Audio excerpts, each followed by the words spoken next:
Hello everyone, welcome back again to this particular course. And today we'll be discussing about part 8 of some basic concepts of chemistry. And in the last class, what we have discussed was we've discussed about the percentage composition. We have studied about empirical and molecular formula, the difference between the two, and how do you calculate the empirical and molecular formula that we have discussed, taking into example two numericals.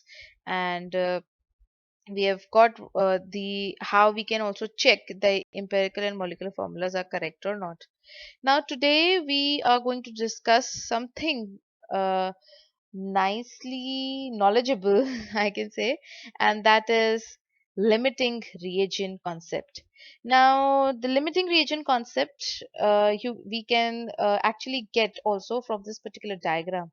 Let's say I have five hot dogs and I have four buns, right? So I can make my hot dog buns using these four buns only, okay, and so I can insert four of my hot dogs in these four buns that are given to me to make the product, or I can say my hot dogs.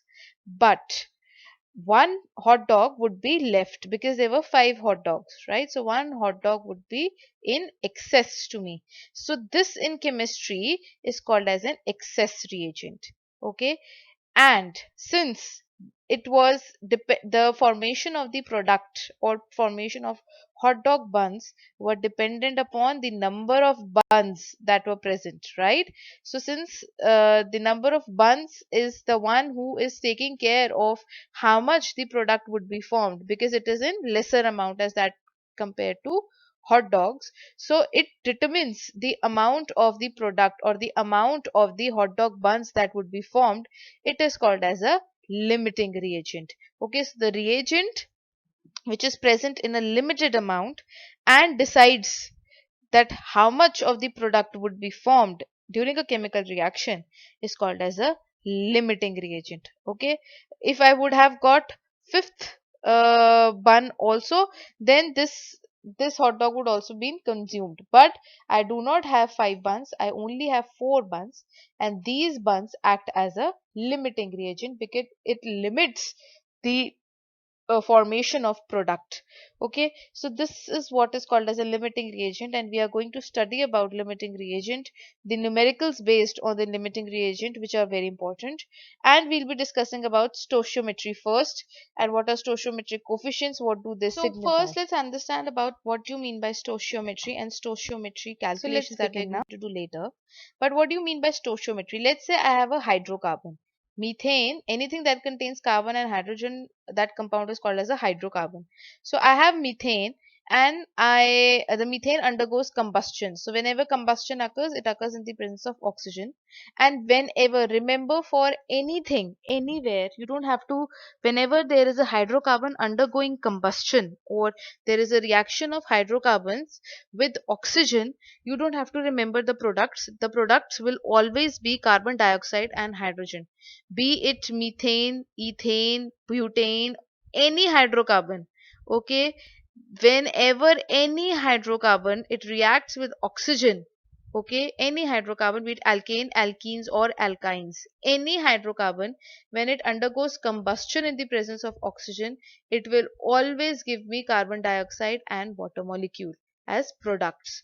Okay, so whenever here methane reacts with oxygen to give me carbon dioxide and water. Now if I balance the chemical equation, I have to put 2 over here and 2 over here, so the chemical equation would be balanced. Now what these 2's represent? These 2's represent the stoichiometry of the particular compound. Okay, that's called as, or they are called as stoichiometric coefficients. They are called as stoichiometric coefficients. And what will they represent? I'll just let you know, but just remember, whenever you balance your chemical equation, so when you put numbers, then they are called, those numbers are called as stoichiometric coefficients. And whenever you do not put any number, if you do see, if you do not put 1 over here and if you do not put 1 over here, it does not matter. If you put 1, then also it's fine, but generally we do not put 1. I have just I've just written over here just to know that yes, there would be how many moles would be there. That is for just your explanation further. But you just need to remember, if you do not put anything, that does not mean that there is zero. No, that means there is one by default. Okay, so if you write one, generally when we balance the chemical equation, you have balanced your chemical equations in the earlier classes. So whenever we balance the chemical equation, we do not put ones. We only put 2, 3, 4, whatever it's required, half, whatever it's required according to the reaction, but we never put one.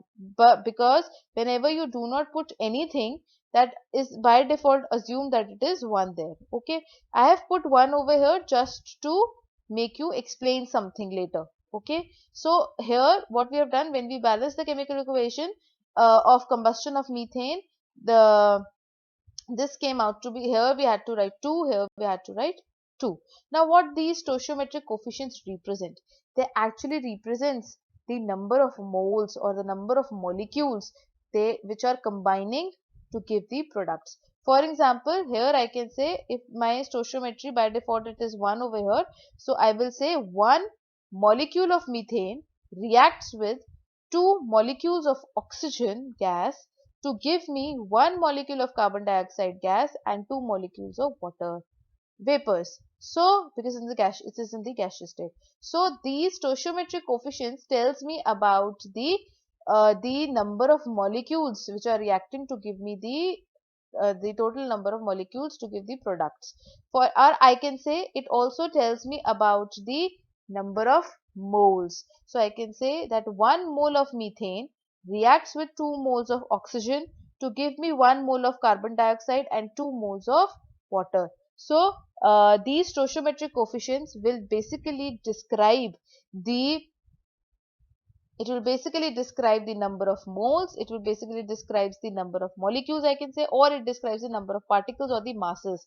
Okay, so these the wherever you balance the chemical equation, the stoichiometric coefficients tells you about that how many grams, or what is the mass of the reactants combining to give me the mass of the product, or how many moles of the reactant they combine to give me the moles of the product, or how many what number of molecules of the reactant combine to give what number of molecules of the product, or what number of particles of the reactants they combine to give what number of particles of the product. So that all information you get by balancing the chemical equation and knowing the stoichiometric coefficients of that particular balanced chemical equation.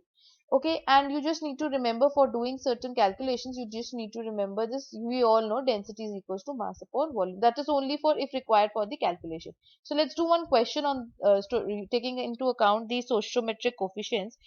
Let's do one calculation which is based on stoichiometric calculation.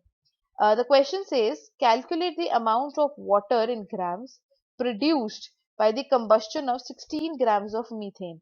So again the formula, the reaction would remain the same. Methane, 1 mole of methane, okay, reacts with 2 moles of oxygen to give me 1 mole of carbon dioxide and 2 moles of water molecule. Okay, and please remember, again I have not put 1 over here, but it does not mean there is no 1. 1 is by default.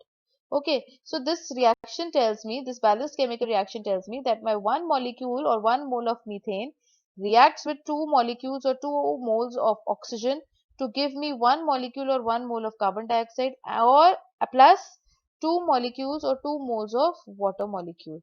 Okay, now first we need to, for what do we need to find out? We need to find out the amount of water molecules that would be formed when we are saying we are taking into account the reactant, which is only methane. Okay, so we need to calculate the amount of water molecules that would be formed when 16 grams of methane is undergoes combustion, or it reacts with oxygen. So what we will do first, we will find out the molecular mass of methane.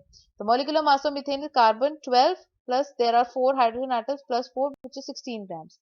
So the molecular mass of methane will be 16 grams. Now we all know 1 mole of methane is reacting, okay, to give 2 moles of water molecules. Now 1 mole of methane means how many grams of methane? That will be equal to the gram molecular mass of methane. right? So 1 mole means 6.022 into 10 to the power 23 molecules of methane, which is again equals to its gram molecular mass, which is nothing but 16 grams. Okay, so 16 grams of methane, or we can say 1 mole of methane, gives me how many? Gives me 2 moles of water molecule. So we are getting 2 moles of water molecule. We all know that 1 mole of water molecule is equals to how many grams? 18 grams. So 2 moles of water molecule will be equals to 36 grams, right? Just divided by 2. So multiplied by 2.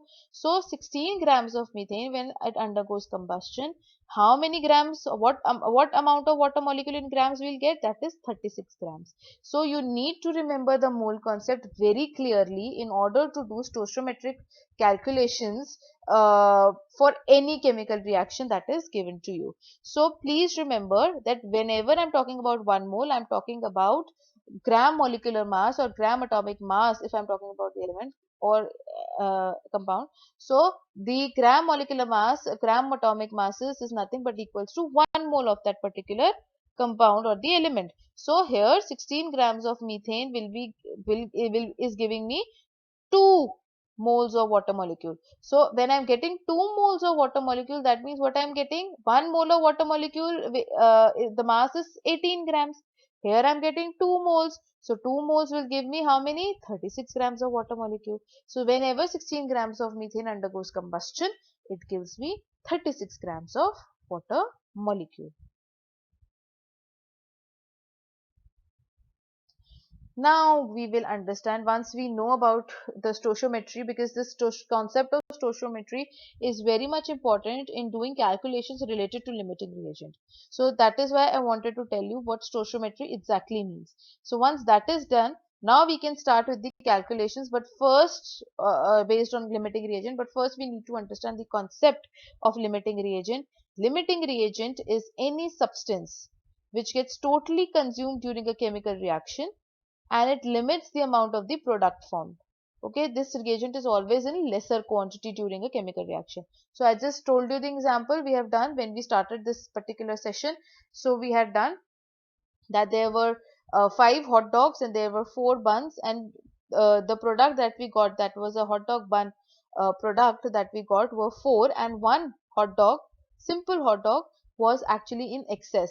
So the formation of the product, that is formation of the hot dog buns, actually were based only on the number of buns which were available for the hot dogs, and the number of buns were in lesser amount as that of the hot dogs, and thus these buns are called as limiting reagent. So in chemical reaction also, if I have 2 reactants or more than 2 reactants, and one of the reactant which is in the lesser quantity will limit the amount of the product form, because it will be consumed entirely during the process of the reaction.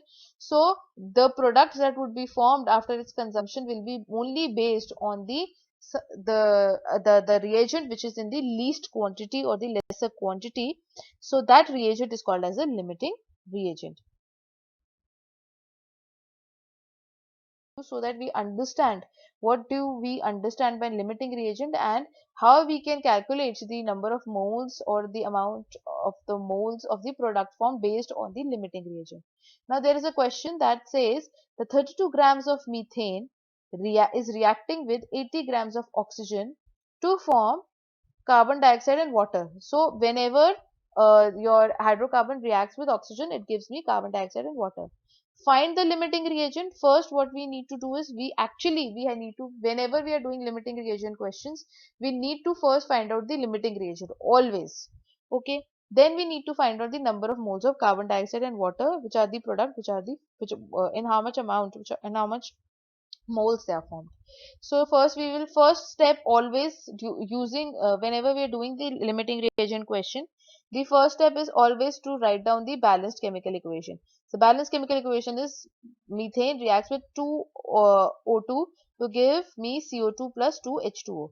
Okay, then the second step is what the balanced chemical equation says, that 1 mole of methane reacts with 2 moles of oxygen to give me 1 mole of carbon dioxide and 2 moles of water molecule. Okay, now the ratio of the mole is 1 is to 2. Okay, ratio of moles of the reactants is 1 is to 2, that you can evidently see. Okay, 1 this, 2 this. Okay, this means 1 mole of methane is equals to the gram molecular mass of methane is 16 grams. So 1 mole of methane, or I can say 16 grams of methane, reacts with. Now oxygen, the gram molecular mass of O2 is how much? It is 16. Okay, sorry, it's 32. Okay, it's 32. So the gram molecular mass of oxygen O2 is 32. And how many 1 mole is equals to 32 grams. So here we have 2 moles. So 2 moles will be equals to 64 grams. Okay. If it would have been 1 over here, then we would have written 32, but here there are 2 moles, so 32 into 2, which will be 64 grams. So 64 grams of oxygen reacts with 16 grams of methane to give me. Now carbon dioxide gram molecular mass, 1 mole is there, so 1 mole is equals to the gram molecular mass of carbon dioxide, which is 44 grams. And it also gives me 2 moles of water molecule. So 1 mole of water molecule is equals to 18 grams. There are 2 moles. So 2 into 18, that is 36 grams. So when 16 grams of methane reacts with 64 grams of oxygen, it gives me 44 grams of carbon dioxide and 36 grams of water molecule. Okay, the ratio of the masses 16 is to 64 between methane and oxygen is 1 is to 4. Okay, but in the question you are not given 16 grams of methane and 64 grams of oxygen. You are rather given 32 grams of methane and 80 grams of oxygen. Okay, whenever there is when there such a thing is there, you need to first find out whether the ratio, because when we were balancing the chemical equation, the ratio of the masses between methane and oxygen came out to be 1 is to 4. So here also in the given question, the masses amount should be 1 is to 4. It should be 1 is to 4. Okay, but you can see it is not 1 is to 4. Otherwise, if you just multiply 32 into 4, it will come out to be 128. Okay, so the mass of the oxygen that should be given to you should be 128. Since 1 is to 4 ratio should be maintained. Okay, since 1 is to 4 ratio is not maintained, 1 is to 4 ratio is not coming. Why? Because 128 of grams of oxygen is not there. It is 80 grams of oxygen. So we can say that my oxygen is the limiting reagent, because the gram ratio between methane and oxygen should follow 1 is to 4, like it was following for normal balanced chemical equation. But here it is not following 1 is to 4 ratio, and this should have been 128 grams, but it is not 128 grams. Had it been 128 grams, then the ratio would be 1 is to 4 and you would have got the products accordingly. But here it is not 1 is to 4 ratio, it is lesser than 1 is to 4 ratio. That means your oxygen is the limiting reagent. Why? Because it should have been 128, it is lesser than 128, which is 80 grams. Thus your oxygen becomes a limiting reagent. Okay, so you've got what is your limiting reagent? It would be your oxygen.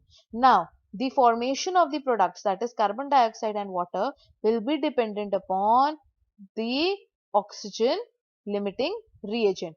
Now we know that whenever 64 grams of oxygen, it reacts under ideal conditions of normal balanced chemical equation, 64 grams of oxygen gives me 44 grams of carbon dioxide. So 1 gram will give me 44 by 64. But you are given how many grams? 80 grams. So 80 grams of oxygen will give me 44 by 64 into 80, which is 55 grams of carbon dioxide. So how much carbon dioxide you will get? You will not get 44 grams carbon dioxide. What you will get would be 55 grams of carbon dioxide.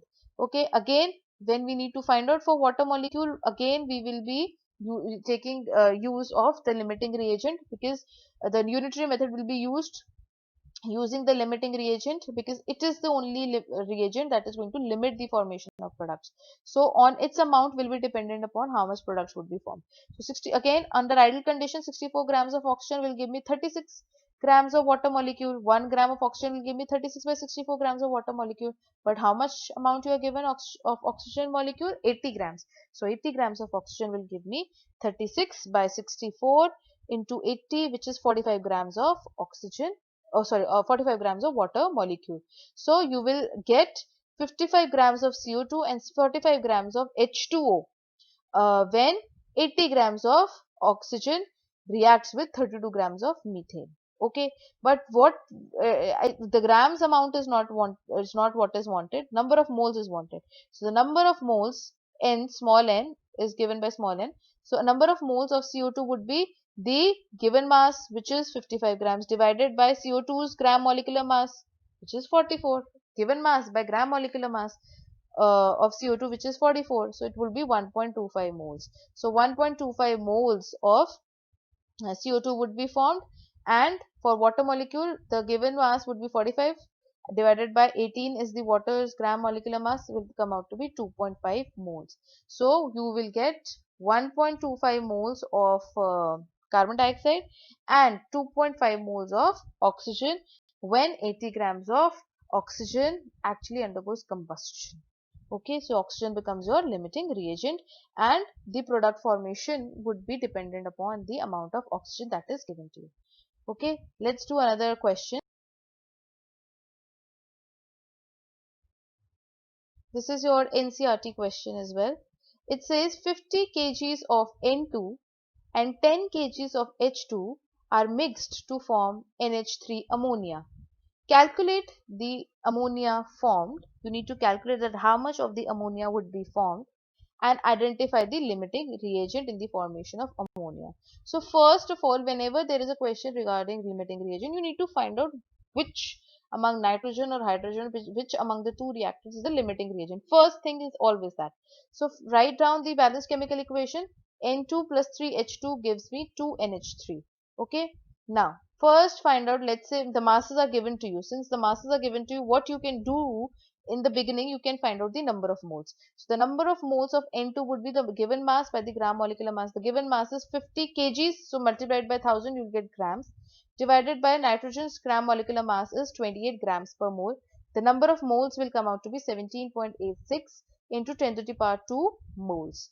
Now moles of hydrogen, again with the same formula, 10 kg is given to you, multiplied by 1000 to because 1 kg is equals to 1000 grams. So multiplied by 1000, you will change it into grams, divided by the hydrogen's gram molecular mass is 2 grams per mole. This will come out to be 4.96 into 10 to the power 3 moles.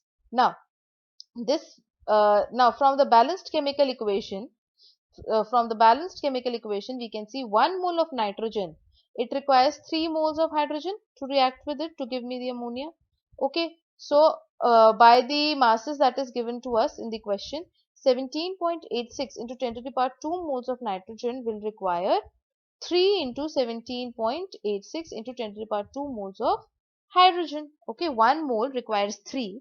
So the given number of moles are these many. So these many will require how much? 5.36 into 10 to the power 3 moles of hydrogen. Alright, simple unitary method. Okay, so 1 mole required 3, but we have how many moles? We have these many moles. These many moles will require how much? 5.36 into 10 to the power 3 moles. But how much of hydrogen moles do we have? We have 4.96 into 10 to the power 3 moles only, right? We do not have 5.36. Nitrogen actually required these many moles these many moles of hydrogen, right, for its reaction to occur. But we do not have these many moles. We have less than this. We have 4.96 moles into 10 to the power 3 moles, right? So this hydrogen becomes your limiting reagent. Okay, this was required amount, but we do not have this much. We have lesser than this. This becomes your limiting reagent. Now, using hydrogen, we will find out how much the ammonia would be formed. So from the balanced chemical equation, again 3 moles of hydrogen would produce or would give me 2 moles of ammonia. So 1 mole of hydrogen would give me 2 by 3 moles of ammonia. And how many moles of hydrogen do we had? 4.96 into 10 to the power 3 moles will give me how many moles of ammonia? 3.30 into 10 to the power 3 moles of ammonia would be formed. If I want to find out this in grams, if the number of moles is asked in the question, just stop over here. But if the what we need to calculate the amount of ammonia which is formed. That means we need to calculate the amount in grams basically. Otherwise it would have been again calculate the moles of ammonia that would be formed. So if it would have been calculate the moles of ammonia that would be formed, we would have stopped over here. but what we are we are asked to find out the amount, the calculate the ammonia form. That means we need to find out how much ammonia would be formed in grams. So for that, we all know 1 mole of ammonia is will be equals to the gram molecular mass of ammonia, which is nothing but 17 grams. Okay, so how many moles do we have? 3.30 into 10 to the power 3 moles. So 3.30 into 10 to the power 3 moles of ammonia will be equals to 17 into 3.30 into 10 to the power 3 grams, which is nothing but equal to 56.1 into 10 to the power 3 grams of ammonia would be formed when 4.96 into 10 to the power 3 moles of hydrogen reacts with 17.86 into 10 to the power 2 moles of nitrogen.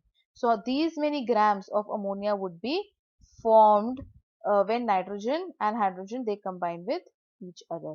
Okay, so this is what we need to know. We need to proceed how we need to proceed to calculate the limiting reagent. And once you calculate the limiting reagent using that chemical, the limiting reagent masses or moles whatsoever, that limiting reagent will decide how much amount of products would be formed. So this is all for today. In the next class, we are going to discuss about how the concentration terms can be represented and what are their definitions, and we'll do certain numericals based on it. So thank you so much.